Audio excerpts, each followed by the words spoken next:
All right, here we are. So this is an interesting wind. So with that wind, you could essentially try to go a little bit more aggressive. So I may try that with a with an epoch 6, is to go the aggressive route. However, with this one, we're just going to focus on the fairway. So I'm thinking of landing somewhere up in here with just a little bit of curl.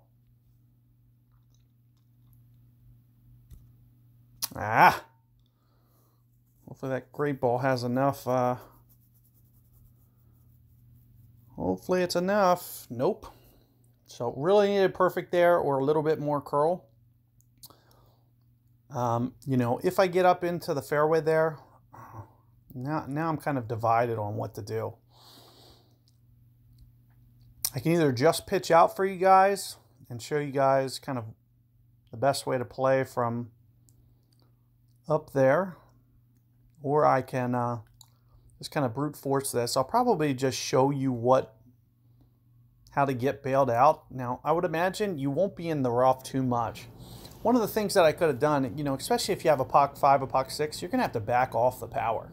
You'll never be able to hit it as hard as I just did, which is going to really hone in your precision, and you'll be able to go less power and just focus on perfect ball, so you won't have to worry about, you know, that 3-yard shank that I just hit, or 5 yards. But, you know, as I mentioned, you know, this isn't going to be really death-defying. I would probably use about half curl. I would assume that the ball is probably going to land up here naturally, so I don't even need to go into power. And I would probably just use, you know, a little bit more than half a ball's of curl, and I wouldn't need any power to pull off that shot. So that's more or less exactly what I would do.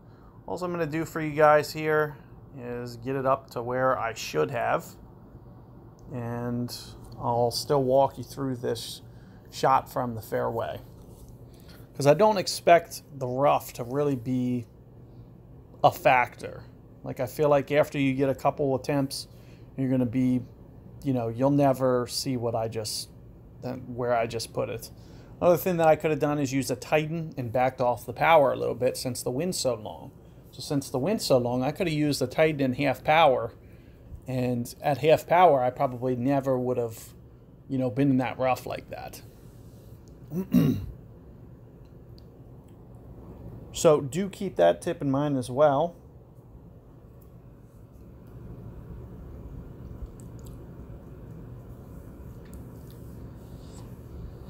But one thing that you may want to do is, you know, try to stay back a little bit.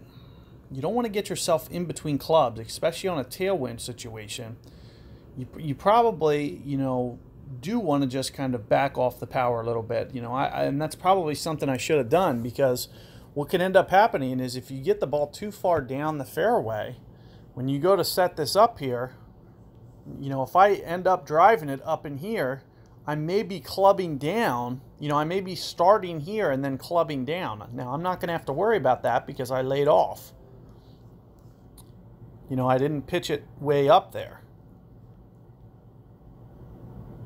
So what I would recommend here is something more along the lines of this. Just trying to, so you can see I'm at +4, at least 7 rings, probably, you know, I still may need to go 7.7 to be honest with you. And that's factoring in extra because of a direct, what's that, 7.5, we'll do 7.5. I know it's way uphill, so I'm doing kind of a combination, a little bit of an overplay. It wasn't enough. So, you know, because that wind's so straight, it's more intense, so you'll see that you have to do more rings. So I needed to go at least a full extra ring than that. So what was I, 7.5? I needed 8.5-ish. So that's something that to keep in mind for your guys' rounds, you know, plus 10% on the max number. And also keep in mind, I wasn't even at max, so I was still a little bit less than max. So with that being said, you know, it's going to kind of change the way that you need to play that shot. Especially if you do wind up at max, you know, you'll have to go even more than that extra 10% beyond max. So, you know, keep that in mind, and it has to do with the wind angle being so north facing that it's just intent, like you can't do a one-to-one ring adjustment because the wind model is more of a quadratic model. You know, the more that it gets straight tailwind like that, the more it just kind of intensifies. And, you know, that's one thing that the Notebook app does, is it helps you to figure that out. But you also do have an uphill component there as well. So it's probably, you know, I would guess maybe even minus 10%, I would imagine. But, you know, with that wind being intensified and pointed straight like that, that's why you need to do that overplay. So keep that in mind. Good luck, and I'll see you guys on the next one.